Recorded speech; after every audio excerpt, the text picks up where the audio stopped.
Welcome to astro console. আজকের বিষয়টা বৃশ্চিক রাশি, কিন্তু বৃশ্চিক রাশির সঙ্গে আরেকটা বিষয় অ্যাড করব, সেটা হলো সংখ্যা তত্ত্ব। আজকে বোঝানোর চেষ্টা করব যে 8 আর 9 এই দুই সংখ্যা, এই দুই নাম্বারের প্রভাব কিভাবে তোমাদের জীবনে বেশি করে পড়ে, এবং এই পড়ার প্রভাবটা কি, পড়ার ফলে তোমাদের কি কি সমস্যার মধ্যে পড়তে হয়, কি কি সুবিধার মধ্যে পড়তে হয়, সেসব নিয়ে আলোচনা করব। তো আজকের বিষয়টা ইন্টারেস্টিং আমি মনে করি, তবে তোমরা শুনবে ইন্টারেস্টিং হবে কি না বোঝার আগে মন দিয়ে শোনো, তারপর বিচার করবে কেমন হবে। তো আজকে সংখ্যাতত্ত্ব এবং বৃশ্চিক রাশি দুটোই কিন্তু ইম্পর্টেন্ট, দুটোই একে অপরের সঙ্গে জড়িয়ে আছে। কীরকম সেটাই বোঝাচ্ছি। তো প্রথম হলো বৃশ্চিক রাশি। তোমরা জানো যে মেষ থেকে নিয়ে যে বৃশ্চিক রাশি চক্র, সেই রাশি চক্রের যে অষ্টম রাশি, তার মানে রাশি অষ্টম মানে হলো 8 নম্বরের প্রভাব থাকবে বৃশ্চিক রাশির মধ্যে। এটা 1 নম্বর। 2 নম্বর হলো এই রাশির অধিপতি মঙ্গলদেব। তো মঙ্গলদেবের সংখ্যাটা হচ্ছে 9। তাহলে এই 8 আর 9-এর প্রভাব তোমাদের মধ্যে থাকবেই।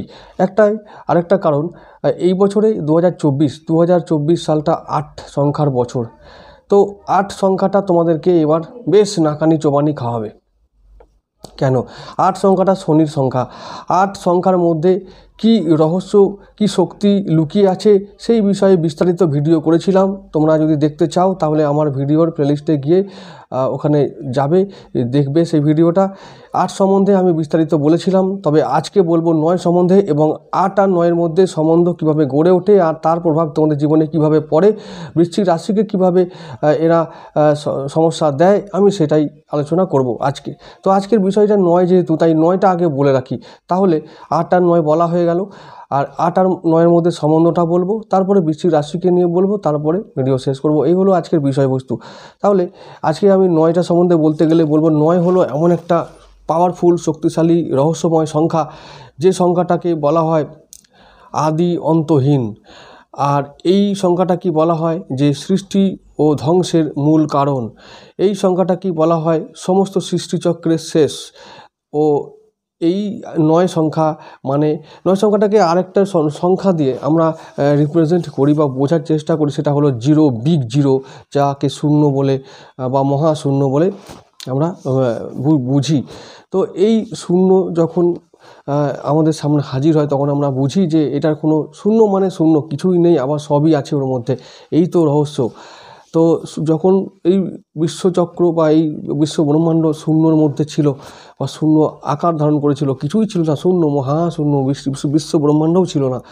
তো এই শূন্য থেকেই সব সৃষ্টি হয়েছে। আবার এটাই আমরা ধরে নিই যে শূন্যতেই সব বিলীন হয়ে যাবে, অর্থাৎ ওই 9 সংখ্যার মধ্যে সব বিলীন হয়ে যাবে। এই 9 সংখ্যার যে গ্রহ, সেটা হলো মঙ্গলদেব। তিনি নিজেই সৃষ্টি ও ধ্বংসের প্রতীক। তিনি সৃষ্টি ও ধ্বংস একাধারে নিজেই করতে পারেন, একমাত্র মঙ্গলদেবের হাতেই সেই ক্ষমতা আছে। তাই মেষ রাশিতে তিনি সৃষ্টি করেন, বৃশ্চিক রাশিতে তিনি ধ্বংস করেন। এই ব্যাপারগুলো মনে রাখতে হবে। 9 সংখ্যার প্রভাব যাদের মধ্যে আছে, আমি আবার বলছি, যাদের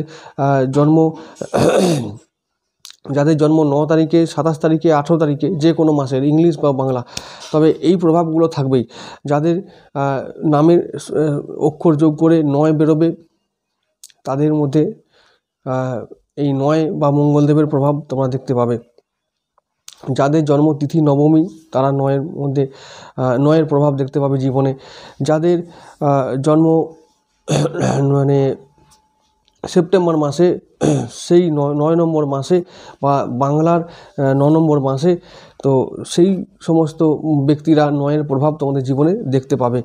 তো এবার একটা মজার বিষয় হলো, যে ব্যক্তিটা 9 নম্বরের প্রভাব নিয়ে জন্মেছে আর যার বৃশ্চিক রাশি, সেই ব্যক্তিটা বৃশ্চিক রাশি ও 9-এর প্রভাব দুটো সেম একসঙ্গে নিয়ে যখন সে বেড়ে ওঠে, তখন তার মধ্যে দুটো নাম্বারই দুটো নাম্বারের যে বিড়ম্বনা তাকে ফেস করতে হয় প্রথম জীবনে খুব, কারণ 9 নাম্বার প্রথম জীবনে খুব ট্রাবল দেয়, খুব কষ্ট দেয়।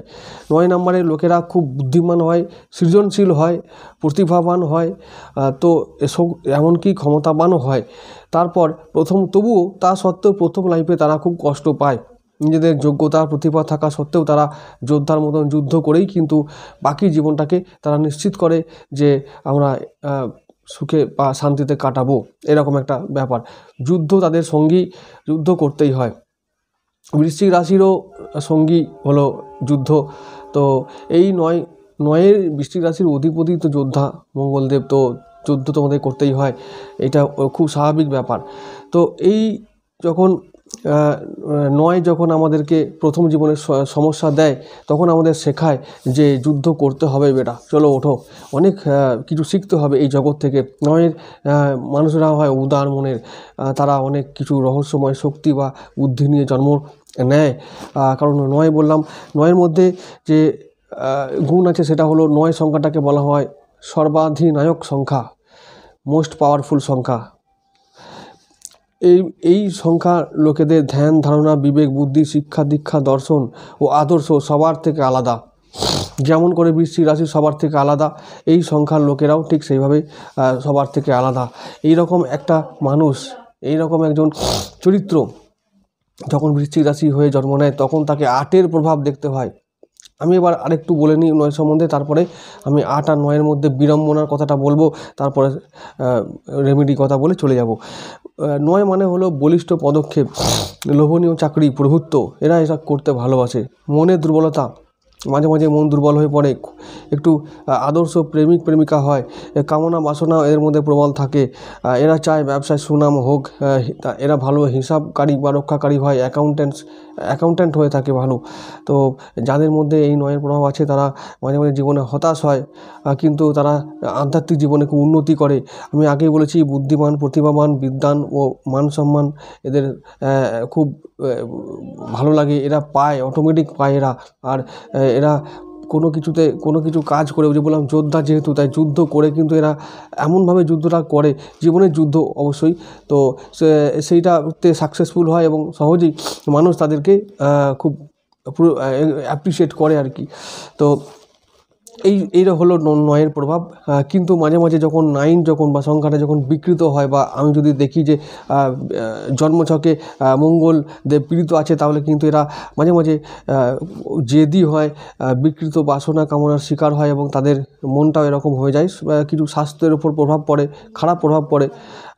তারপর এছাড়াও ডিপ্রেসড হয়ে যায়, হতাশ হয়ে যায় এরা মাঝে মাঝে, কারণ এই যে বললাম লাইফটা খুব স্ট্রাগল থাকে, প্রথম জীবনে স্ট্রাগল থাকার ফলে এরা একটু তিক্ত অভিজ্ঞতা নিয়ে বেঁচে ওঠে বা বেড়ে ওঠে, তাই খারাপ চিন্তাগুলোই আগে চলে আসে, অর্থাৎ নেগেটিভিটিতে মাঝে মাঝে ভরে যায়। এই হলো এই সংখ্যার বিড়ম্বনা। তবে হ্যাঁ, এরা আধ্যাত্মিক উন্নতি করে খুব, আধ্যাত্মিক জীবনে দেহ সুঠাম, খুব সাহসী, সাংসারিক সুখ থেকে এরা খুব একটা সুখী না হলেও শেষ বয়সে সুখী হয়। তো এই হলো 9-এর প্রভাব। এরপরে আমি বলবো যে 8 আর 9-এর মধ্যে কী সমস্যা হয়। প্রথম হচ্ছে বৃশ্চিক রাশির প্রভাব নিয়ে আমরা জন্ম নিয়েছি, বেড়ে উঠছি, ভাগ্যটাই ওইরকম যে 8-এর প্রভাব থাকবে। 8 মানে শনির প্রভাব থাকবে, আর আমাদের অধিপতি মঙ্গলদেব। এই যে শনি আর মঙ্গলের মধ্যে একটা খেলা চলে, শনি মঙ্গল, তার মানে কি মঙ্গলদেব বলবে আমার মতন চলো, যেহেতু জাতক আমার, আর শনিদেব বলবে আমার তো রাশি সংখ্যাটাই তো আমার, তাহলে আমি কেন এখানে প্রভাব বিস্তার করব না। আরেকটা কথা, শনিদেব হলো যে বৃশ্চিক রাশির অন্তর, মানে 4th হাউস, তাই অন্তরটাই শনিদেবের মতন হয় আর কি। তো অন্তরটা শনিদেবের মতন হলে মনটাই চাইবে যে শনিদেবের মতন কিছু হোক, একটা মনটা চাইবে যে আমাদের মন থাকুক ন্যায় আদর্শে, ধর্মের মধ্যে তাদের মতি আছে, এরকম একটা। তো ন্যায় নীতি আদর্শ যখন মনের মধ্যে ভরপুর থাকে, যখন একদম আমি চেষ্টা করি যে শনির আদর্শে চলা, শনি যেমন হয় আর কি। তো এইরকম একজন মানুষ যখন প্রথম জীবনে কষ্ট পায় 9-এর প্রভাবে, 9 কেন, ওই যে বললাম মঙ্গলের প্রভাব থাকে, আবার 9 যদি সংখ্যাটা তাদের মধ্যে জুড়ে থাকে, তাদের সঙ্গে জুড়ে থাকে, তাহলে তো টানাপোড়েন বাড়বেই। এই 8 আর 9 যে বারবার ওদেরকে টেনে ধরে থাকে, পিছন দিকে টানে, এই সমস্যা দেয়, যুদ্ধ করতে শেখায়। প্রথম হচ্ছে যে সমস্যাটা এখান থেকে তৈরি হয়, একটা মানুষ যখন প্রথম বাচ্চা, যখন প্রথম বৃশ্চিক রাশির হয়ে ওঠে, যখন বৃশ্চিক রাশির হয়, মানে জন্ম নেয়, ছোটো থেকে কী হলো, তার মধ্যে স্বভাব থাকবে, সে মন থেকে উদার হবে, মন থেকে বিশ্বাসী হবে, ধার্মিক হবে, সৎ হবে। সে কোনো রকম ফ্রড বা ফর্জারি পছন্দ করবে না। তো কোনো রকমের অসৎ ব্যাপার বা কোনো অন্যায় ব্যাপার তার কাছে পছন্দ হবে না, তার ভালোই লাগবে না, এরকম তার মন। এই অবস্থায় বাইরের যে সমস্ত কিছু দেখে বা বাইরের লোক, আশেপাশের মানুষজনদের যেসব যা কিছু দেখে, তার সেটা ভালো লাগে না, মানিয়ে নিতে পারে না। বৃশ্চিক রাশির মানুষদের এই রকম অবস্থা হওয়ার পর আবার জীবনও হয়ে ওঠে, একদম প্রথম জীবনটা হয় কিছু একটা ক্রাইসিস থাকবে, হয় আর্থিক ক্রাইসিস থাকে, সামাজিক ক্রাইসিস থাকে, নয় কোনো শারীরিক ক্রাইসিস থাকে। বেশিরভাগ ক্ষেত্রে সমস্যা হয় আর্থিক ক্রাইসিস এবং সামাজিক কোনো ক্রাইসিস থাকে, পারিবারিক কোনো ক্রাইসিস থাকে। এই সমস্ত ক্রাইসিসে যখন সে জর্জরিত হয়ে থাকে, এরপর ওটাকে মেকআপ করার জন্য তাকে আরও বেশি এফোর্ট দিতে হয়। সেটাকে আমি যুদ্ধ বলি, মানে জীবন যুদ্ধ। তো এফোর্ট দিতে দিতে ওদিকে যখন দেখে, হৃদয় যখন বলে যে কোনো কম্প্রোমাইজ চলবে না, কার সঙ্গে, অন্যায়ের সঙ্গে, অবিচারের সঙ্গে, আর ওদিকে এটা না করলেও তার জীবন ঠিক মতো চলবে না। এই যে টানাপোড়েন, এই যে দ্বন্দ্ব, এর মধ্যে তাদের জীবনটা ফেঁসে থাকে বেশিরভাগ সময়, এটা আমি দেখেছি। তো এইবার 8 কি বলবে, বাধা দেবে। 8-এর প্রভাবটা কি করে না, ও আটকাবে, বাধা দাও, না যেতে হবে না, না এটা করতে হবে না, ওই কাজটা করে লাভ নেই, ওটা অধর্ম, ওটা অবিচার, ওটা অন্যায়। আর এই রকম একটা সময় আবার 9 বলে, 9 সংখ্যার প্রভাবটা যখন তার মধ্যে থাকে, তখন বলে বৃশ্চিক রাশি হলেও, বৃশ্চিক রাশির মধ্যেও হলেও তার মধ্যে 9-এর প্রভাব থাকবেই। যে কোনো রাশি, যে কোনো লগ্ন হোক, যে কোনো রাশি বলতে বৃশ্চিক রাশি যে কোনো লগ্ন হোক, তাহলে 9-এর প্রভাব যখন আছে, 9 বলবে আমার চাই, অ্যাচিভ আমাকে করতেই হবে, যে কোনো মূল্যে তার জন্য যুদ্ধ আমি করব। এই রকম বেরিয়ে পড়লো যুদ্ধ করতে। ফেল তো হবেই, কারণ ওই যে বললাম আবেগ দিয়ে ভাবে, প্রথম লাইফে ফেল হয়, ওই জন্য আবেগ দিয়ে ভাবে না, ভাববে বলেই হয়। তো আমি বলি যে এই জন্যই যে হৃদয় দিয়ে না ভেবে প্রথম লাইফে বুদ্ধি দিয়ে ভাবো। এই মানুষগুলোকে বলছি যাদের মধ্যে 8 ও 9-এর প্রভাবটা আছে এবং 8 আর 9-এর মধ্যে দ্বন্দ্ব বেশি দেখা যায়, ওদের বলবো যে বুদ্ধি দিয়ে ভাবো, আবেগ দিয়ে নয়। আবেগটা কখন ইউজ করবে? আবেগটা শুধুমাত্র তোমার নিজের পাস টাইম, যখন তুমি ঘরে বসে টাইম কাটাবে নিজের জন্য, তখন আবেগটা ব্যবহার করবে। বাইরের জগতের জন্য যখন তুমি বাইরে বেরোবে, দরজাটা খুলে, তখন আবেগটা ঘরে ভরে তালা দিয়ে চলে বাইরে বেরিয়ে পড়ো, যা খুশি করো, আবার এসো, আবার তালা খুলে যখন ঢুকবে, তখন আবেগটা আবার ব্যাগে ভরে নেবে। কোন ব্যাগে? এই হৃদয়ের ব্যাগে। তো এই হলো জীবন, না হলে কিন্তু খুব কষ্ট আছে ভাই, এই কথাটা মনে রেখো। ওই 8 আর 9 মনে রেখো, শনি ও মঙ্গল। একটা কথা বলি, বেস্ট একটা উদাহরণ দিয়ে বোঝানোর চেষ্টা করছি। কীরকম জানো তো? শনিদেব হচ্ছে যে, শনিদেব নিজে কিন্তু হাওয়া, বায়ু, ও কিন্তু আমাদের সবসময় প্রতিনিয়ত ধ্বংস করে।